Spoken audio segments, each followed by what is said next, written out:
Hello, hello. Something a little different this week on Extraordinary Creatives Shorty episode for you. I'm introducing you to our art surgeries that we conduct every week inside the membership. 30 minutes where I answer live questions from the members in a rapid fire Q&A. Sometimes they send their questions in advance, so I've no idea who asked them. Sometimes they put them inside the chat whilst I'm on the live.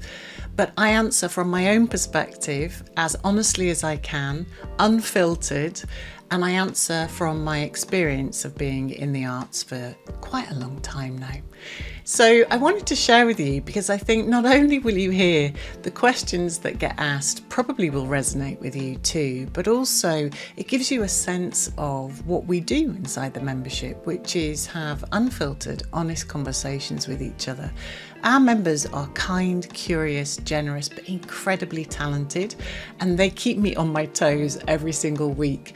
So I'm sharing with you in the hope that it's helpful to you, but also in case you're curious about what we do inside the membership.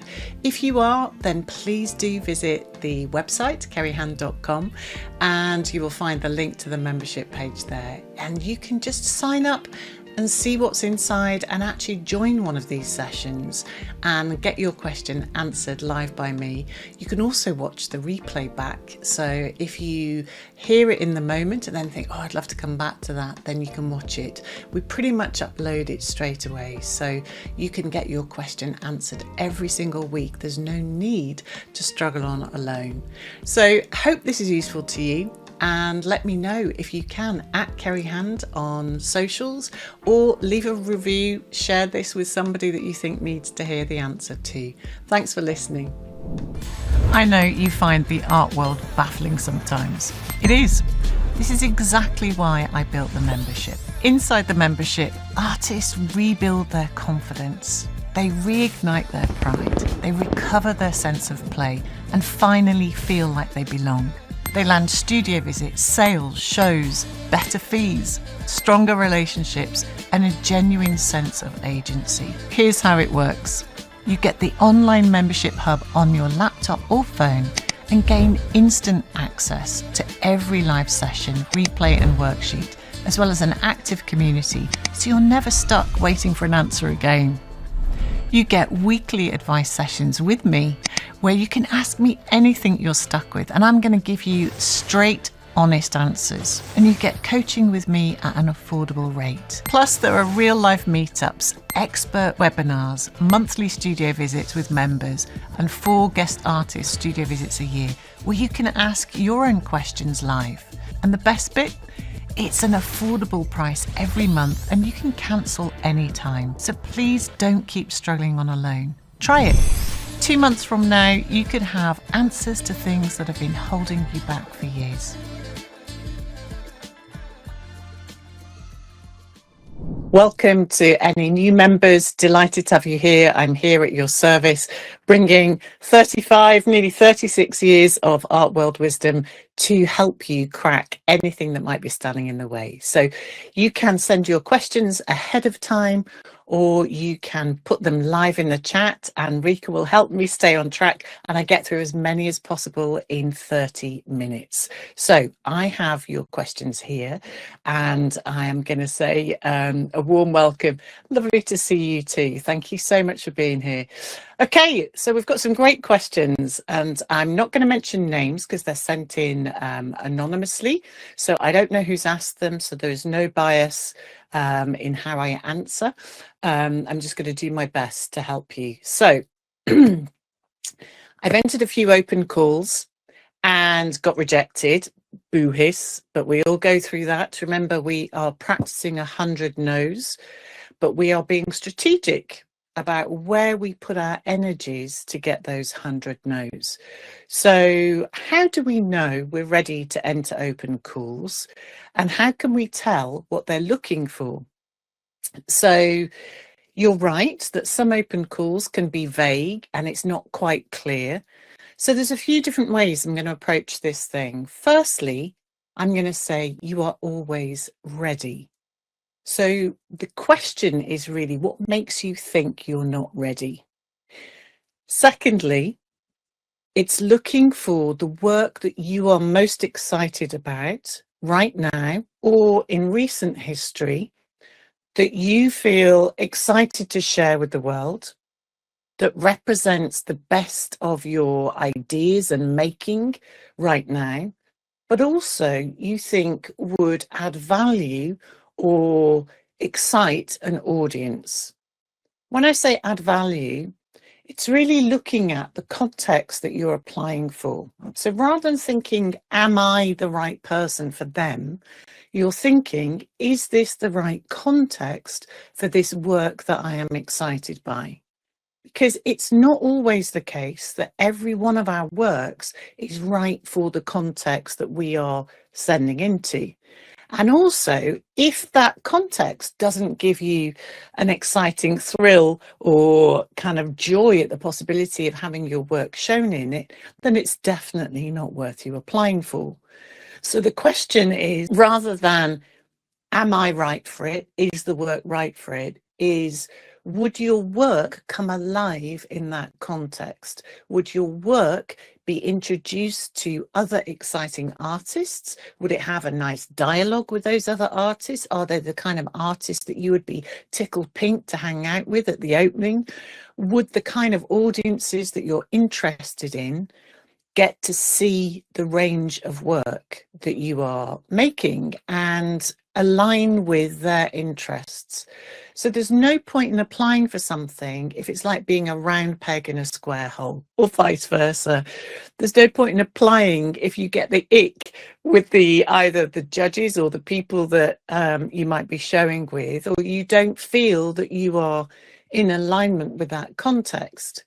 However, if you have decided like, oh my God, it would be amazing if the work was in that place, then you're looking for work that can withstand a group context. And let's face it, not every single one of the things that we make can withstand a group context, because some of the works that we make need real quiet, need complete white space around them, a lot of space for somebody to approach it, to stand back from it.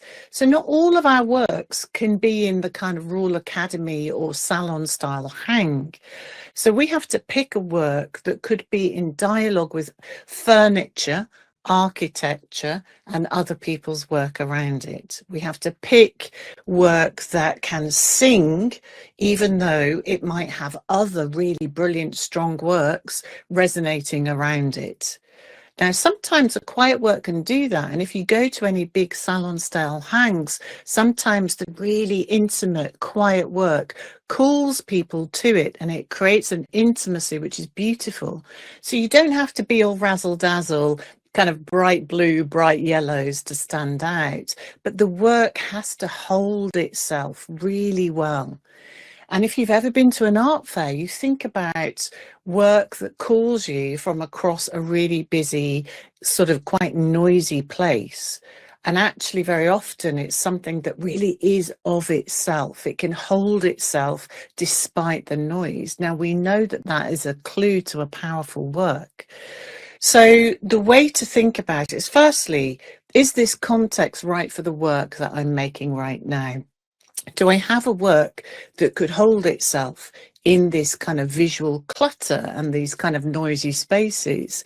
And have I got a range of work that sits alongside it that demonstrates this part of a line of inquiry rather than a one-off bolt of lightning, kind of strike of genius?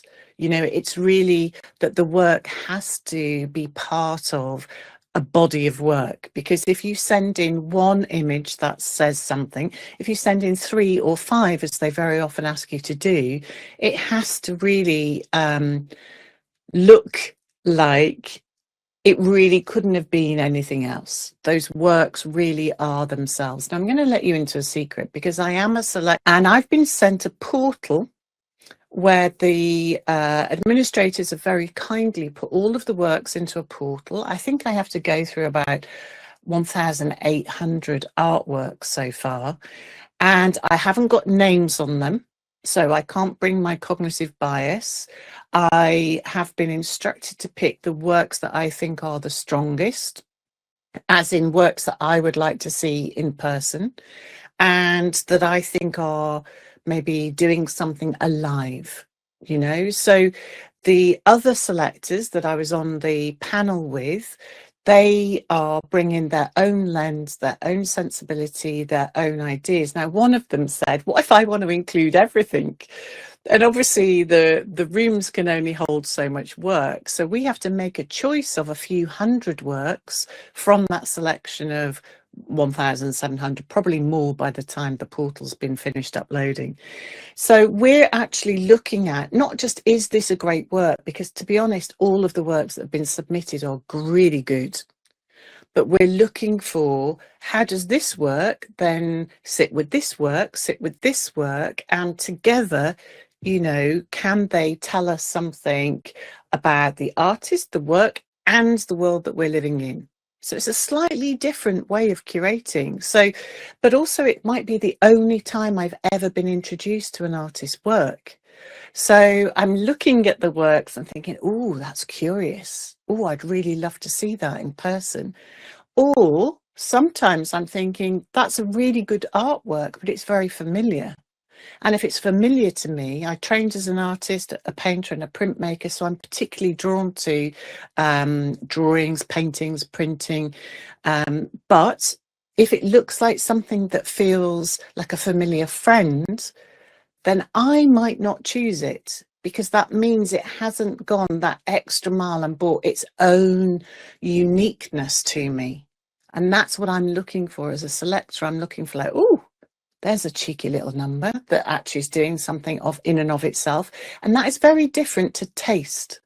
I'm not picking things that are my taste because it is not my gallery, it's somebody else's gallery. I'm picking things that have an aliveness to them. So when you're looking at works that you submit, you think like, oh my goodness, Ceri's going to be looking at 1,700 artworks, and I just want to make sure that my work really like brings it, And again, it could be in that real quiet power. It could be in a really simple line. It could be a moving image work that just, it brings out an emotion. But I will be looking deeply. I'm not just like picking like, oh, I like this, I like that. I'm looking deeply. And therefore, all the other judges are also, it's not like this is the best work in the universe right now. It's like these works are indicative of some really great ideas, and the medium and the way that they've been manifest in the world are doing something where the mechanism for making and the idea have converged to create something that looks like it couldn't have been any other way. That's the sign of a great work. So when you meet one, it's like, oh, hello, how exciting. I hope that makes sense. It's a slightly different way of coming at it, I know, but I hope that it's a useful way of thinking through. So I think in terms of the context, I don't think you should apply to every single thing. I think you should be looking at, does this represent quality to me? Have I got works that would sing in this context? Is the audience the right one for me right now? Is the relation or the relationships that it could bring forward, are they the kinds of relationships I'm looking to form around this work right now? So ideally, you're looking at those things and being kind of brutal, like I might have one or two works, but actually if somebody came back to look at the rest of the practice, are they outliers or are they part of a coherent series or body of work? Because, if we take some of the biggest salon style hangs, people buy or look and love the one work, but then they often go, so what we're looking for is that the story of the artwork is in itself, but then if somebody's interested, it takes them back to the rest of the body of work. I know you find the art world baffling sometimes. It is. This is exactly why I built the membership. Inside the membership, artists rebuild their confidence. they reignite their pride, they recover their sense of play, and finally feel like they belong. They land studio visits, sales, shows, better fees, stronger relationships, and a genuine sense of agency. Here's how it works. You get the online membership hub on your laptop or phone and gain instant access to every live session, replay and worksheet, as well as an active community, so you're never stuck waiting for an answer again. You get weekly advice sessions with me where you can ask me anything you're stuck with, and I'm going to give you straight, honest answers. And you get coaching with me at an affordable rate. Plus, there are real life meetups, expert webinars, monthly studio visits with members, and 4 guest artist studio visits a year where you can ask your own questions live. And the best bit? It's an affordable price every month and you can cancel anytime. So please don't keep struggling on a loan. Try it. 2 months from now, you could have answers to things that have been holding you back for years.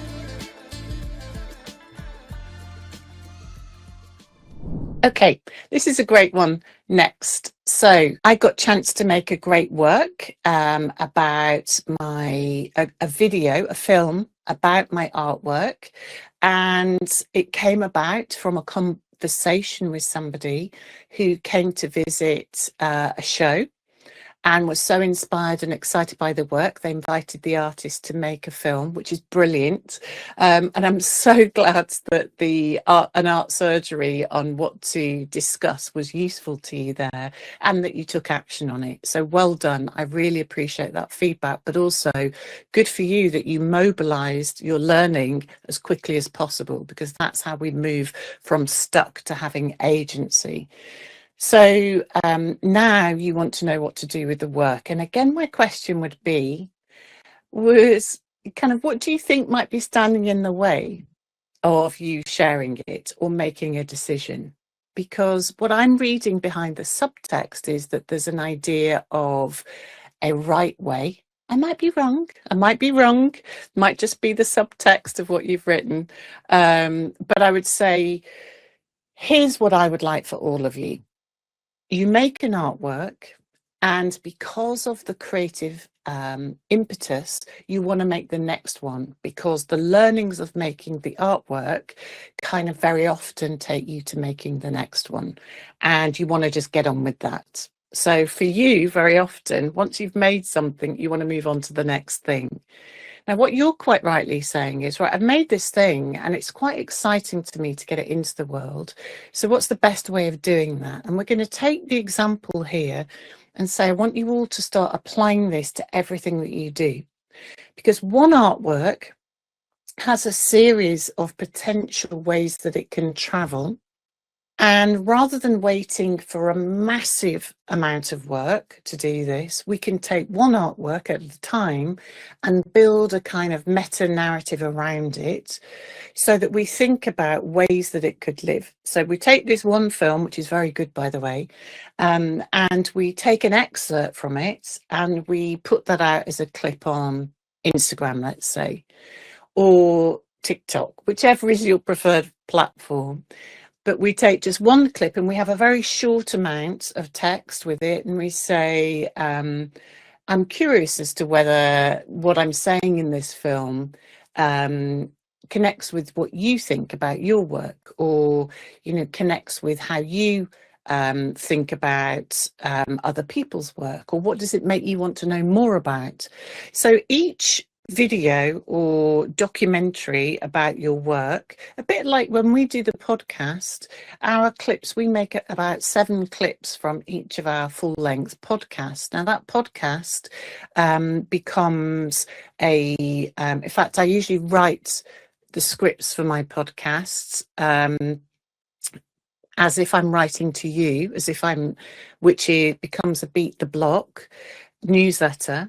And then I write it for audio.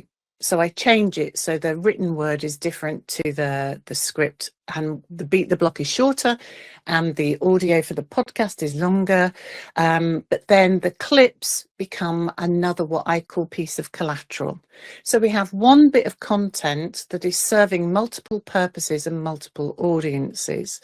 Now, to be honest, we could produce a lot more, but Rika and I, there's just two of us. So, we do our best with making multiple outputs from the content. But the reality is that you think you've posted something once, but actually somebody else is going to see it months later. Because remember, it's not just our social community that is distributing content these days. Very often it's a stranger who is told to look at it by an algorithm. So you could post 50 excerpts from this film and have one going out once a week for the next year, frankly. And A, the same people wouldn't see it. B, it wouldn't be boring. In fact, most of the social media gurus these days tell you to repost successful content, because actually it helps to draw new visitors, new audiences, new communities to the work. It's only us that gets the cringe about the idea that every single thing has to be unique and we have to do like a million things in order to have value. When in actual fact, people just, even if they saw the same thing 50 times, they would get something different out of it. So if we make peace with the fact that we can share one piece of content, an artwork, multiple times and see how it resonates with people in different ways, then actually you've got a film here that could actually keep working for you. So you have the full version on your website, on YouTube, or wherever you want to place it, Vimeo, and you attend to the community around wherever you post it. So if you post it on your website, you let people know in your newsletter and on socials that the full version is on there. Every time you do a talk, you could tell people, if you want to know more about this particular work, I have a film on my website, please do go take a look and let me know. Tag me on socials if you watch it. So you're trying to redirect people all the time to longer form content from short form places. I hope that makes sense. So you've got your newsletter, your social media, you can chop bits up, you can tell different stories in the captions as well as the video. And then every time you do a talk, every time you do a collaboration with somebody else, you give them the link and try and get them to embed it in their newsletter or on their website. So it's driving traffic back to you. So if you take that, that's not just a documentation rule, that's the same for artwork. Every single one, and I know every single one of you makes a lot of work. So, if you think that in one series, you've got one artwork that could tell multiple stories. So if you are somebody who only makes 12 works over the course of a year, then you've got multiple stories that could be made around each of those 12 every month. So we don't have to have the anxiety of doing less. We go deep and we have quality. I hope that's useful. Let me know in the chat if any of that. Okay, so how can I reconnect with making work for myself on a daily basis after being disconnected from my practice while focusing on financial survival and job applications? And how can I prioritize experimentation and half-formed ideas, even if I'm only able to dedicate a few days a week to my practice?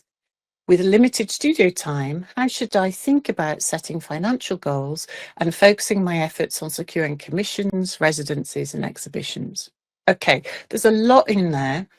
And I'm going to say that from what I'm reading, it sounds like the anxiety of being disconnected from the practice because of financial survival is driving the anxiety of going into trying to think about everything all at the same time. It's totally understandable. We all do it. I do it myself, where, you move into what I call spray and pray because it's coming from that place of anxiety. So what we need to do is, firstly, we have to tell the brain nothing has gone wrong here. Thinking about earning income is an important thing. We have to move ourselves into a place where we tell ourselves we are capable, We have agency. We can make positive decisions that move us forward. So we have to come from a place of coaching ourselves into action rather than beating ourselves up into submission. So when we are in a state of heightened anxiety, the way we think about opportunities or possibilities for ourselves contracts. And what we want to do is we need to create a bit more space around the thinking to get you into flow, because we can't make great work from a contracted space, from a state of anxiety. So we have to think about calibrating the body first. So we have to think about what would help you to firstly reconnect with yourself in a slightly quieter way. So the first thing, and I talked to a client just recently about this, is the need to take hold of the mornings, which is as soon as you wake up, either grab a coffee, go for a walk, go and stand in the garden if you have one, get yourself into greenery, have a cold shower to reset the vagus nerve, do a bit of yoga, anything before looking at your phone or emails. Anything, and I mean anything. I've had to hide my phone in a drawer for the last few days because I'm trying to finish my book.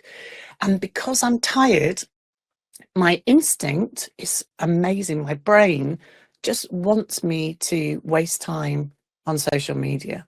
It's so annoying. So the only thing I can do is, as soon as I wake up, my phone is not next to my bed. It is in my office. And when I come into my office and it's charged, I go and I put it back in the bedroom and I forget about it, or I lose it accidentally on purpose. Now that might be frustrating for anybody else, but this is like 1 week of my life. So what if people have to wait? So the next thing is we have to put those things in place that set the morning up. So that's calibrating the body when we're moving through a state of anxiety. Really important, because the brain follows, and the brain needs to know that everything is in control. We are taking control of the day. We are setting the pace that we want to work, and we have everything we need to take action. So the next thing is to reduce the stakes that we are telling ourselves about making. If we have put ourselves in what we feel is a high stakes situation, as in, this work better bloody deliver on else, this work really needs to be good, otherwise I'm going to have to keep working in this job and earning peanuts and working all the days that we're never going to make something good from that. So we have to reduce the stakes. So we say, okay, the most important thing here is that I am making something every day for the next 30 days. And we've reduced the stakes by either having a notebook right next to where we are, and in our morning routine. So let's say whatever you've done in your morning, the sketchbook or the notebook where you write, or maybe an audio phone where you can just verbal diarrhea some ideas into your phone. You have to get the ideas out, the good, the bad, and the ugly. We have to remind our brain that our creativity is fundamental to who we are, to everything we do, to being a parent, to being a partner, to being a carer. Everything we do comes from the fact that our creativity also helps us regulate our mind and body. And if we're not regulated, we can't do good stuff in the world. So having a small practice that is accessible wherever we are is really important. Now, one client I work with has a really, really high stakes job right now. And they're working in a really reactive situation where they're responding to people's needs, demands, and desires, and they love it. They get their dopamine from it. But if we're not careful, we can disappear into reactive state and other people's demands and other people's desires, and our creativity gets drowned in other people's. So we've had to reintroduce a daily sketching practice where we help them connect, whether they're on a bus, a train, in a hotel lobby, wherever they are. They've got a 5-minute practice that helps them to say what they need to say on their own terms without anybody looking, because that practice feeds everything else that they do. And it's what makes them brilliant at the things that they get hired for. Because when they stay close to their unique sensibility, their unique viewpoint, what also happens is that more ideas come. So they are actually creating a very small window where their brain starts getting a new dopamine hit, because it's like, oh, this is the time where we could just disappear into our own world, come up with all kinds of creative stuff. And actually, it's going to give us more ideas for everything else that we do. So once the brain starts realizing this daily habit is essential, you start to miss it. It's a bit like, I can't even believe I'm saying this, it'll make you chuckle, but I've never gone to the gym. I'm going to the gym. If I don't go now, I start thinking, when can I go? It's weird. It's just kicked in out of habit. I've put an infrastructure in, which means I no longer have to think, am I a person who goes to the gym? I'm just going to the gym. So if we're in a state where our brain is frazzled, we have to put in really low stakes things that help it to move through. So that low stakes creativity is the tool to get you to your creative practice. If you get your creative practice mobilized, that helps you get commissions, residencies, exhibitions. That helps generate income. But you can't start with the thing that's freaking you out the most and then try to design everything else to fit in. You have to start with, where is your strength? Where is your joy? Where is the thing that is really bringing you alive? Because that's where you mobilize community, connection, and currency. Really important. So it sounds like a small, low stakes thing, but it's the answer to your challenge. So I hope that's been helpful. Okay, really quickly, I know there's a couple. So I work from my little garden studio. It's jam-packed, not quite fit for purpose. For studio visits, would it be okay to invite people into my flat instead to show them my work? I'm going to say do both, because when I went, I can still remember a really brilliant half a day that I spent with an artist, where we started in their shed. And it was like an exciting treasure trove. And then we went into a room in their house where there were some works up and we could sit down and talk in a really extended way. And it was a brilliant insight to their practice. It made me deeply connected to them, but also being in their home was a really personal, beautiful thing. And, you know, we had a relaxed, inspiring time together. And they invited me to do that because they trusted me. So you have to trust people first before you invite them in, but don't do that little garden studio down, because actually there'll be absolute gold in there and you want people to access it. Okay, I hope that helps. I'm going to try and have dedicated studio and admin days to try and stop admin taking over. Oh, I'm not going to judge you here, but that sentence alone tells me the resistance in the brain, because the 2 tries that you've got in there tell me that you're not convinced worth it. Now, I might be wrong. It might be semantics, but this is my coaching spider senses, which is, what do I do about emails? Can I leave important emails till an admin day to answer? Or is it good practice to check emails anyway? Is it better to tackle them in the evening so they don't stay in my head? I would say something in how you've posed it tells me that there is an anxiety about not participating in the world if you are not responsive. That somehow value is in the mix, where you are connecting, you responding to people's needs, demands, desires with a value exchange. I'm not saying it's wrong, because all of us do it. What I'm saying is we have to prioritize in the day the thing that only we can do.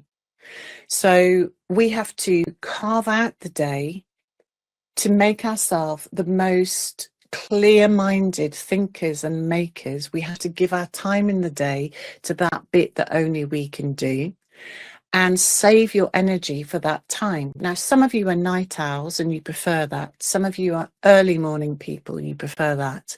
So give yourself that time, but show it in the calendar so the brain relaxes and says, okay, well, I know that we're doing the other thing at this time, so don't even open the software. Because if you have the software open, you're going to drift into it. The brain is going to be multitasking. It's like having multiple windows open on your desktop. You end up switch tasking all the time and nothing good gets done. So it's really a question about switch tasking and allowing yourself to get more done. Now, for those of you who are parents, this is really important, because if you've only got 3 hours or 4 hours, you need completely uncluttered, focused time, thinking, making, maybe even just wondering and wandering before you go to any other task. If you are switch tasking, you're diluting all of it. I hope that helps. Okay, so this other question is quite a big question. I think that we've touched on it a little bit in relationship to the film, which is, what's the most authentic way a 10-year artwork can enter the world? And it's specifically in terms of long-term site-specific environmental projects. Now, luckily, I'm just writing about this in the book at the moment. This is what I would call a time for you to venue it. So for most people, that means having one place, like a website, with documentation and representation. I've touched on that before. We haven't got time to go into it deeply here, but there is the documentation of the project, so the process, the outcomes, who's involved, how it looked at, sort of all the way through, how it looked at the end, what the impact was, the stats. So it's kind of, in a way, it's the life cycle of the whole project that is documented somewhere if you wanted to use it as evidence for another project commission or for somebody to see how you work. But then you take the representation of the outcomes and you do what I was talking about before, which is you chop it up for different contexts. You share in different ways with different people at different times. So you look at the ideas that were in the project as it was developing, and then what it means at the end of the project, and you look for ways of aligning the work with people who are thinking around those ideas and themes. So because it's been going on for so long doesn't mean that everybody's seen or heard or learned about it. So it's really about how can you bring that work into relation with other people who are interested in those similar ideas and themes. So if I was you, I'd be looking at how can different elements of the project help you build the next things and take one line of inquiry and expand and extend it? How can you bring it into relationship with people you haven't met yet? How can you share it with people who have been on the journey all the way through to stay connected to them and to keep building relationships with them? And how can you use it to generate new opportunities, which is really getting that documentation and representation. The images that you use are representative of a whole body of work. So you just need a few hero images that unlock the rest of it. I hope that helps. I know we've got through quite a lot and I hope it's been useful to you guys. I know that a lot that you guys need feedback on lots of things, but I think in a way each of these art surgeries hopefully unlock something else that you've been thinking about. So thank you so much for being here, for asking the questions. Please keep showing up, helping each other as you have been posting inside the membership, generating input and feedback from your peers. Even in this art surgery, I can see 37 super incredible thinkers. amazing minds who have addressed all kinds of problems and challenges in their creative lives that you could learn from. So my invitation is to make more of your peers, because actually you don't know what kind of problems they've solved until you ask. So I hope this has been helpful, guys. Thank you so much for being here, and see you next time. Bye. I know you find the art world baffling sometimes. It is. This is exactly why I built the membership. Inside the membership, artists rebuild their confidence. They reignite their pride. They recover their sense of play and finally feel like they belong. They land studio visits, sales, shows, better fees, stronger relationships, and a genuine sense of agency. Here's how it works. You get the online membership hub on your laptop or phone and gain instant access to every live session, replay and worksheet, as well as an active community, so you're never stuck waiting for an answer again. You get weekly advice sessions with me where you can ask me anything you're stuck with, and I'm going to give you straight, honest answers. And you get coaching with me at an affordable rate. Plus, there are real life meetups, expert webinars, monthly studio visits with members, and 4 guest artist studio visits a year where you can ask your own questions live. And the best bit? It's an affordable price every month, and you can cancel anytime. So please don't keep struggling on a loan. Try it. 2 months from now, you could have answers to things that have been holding you back for years.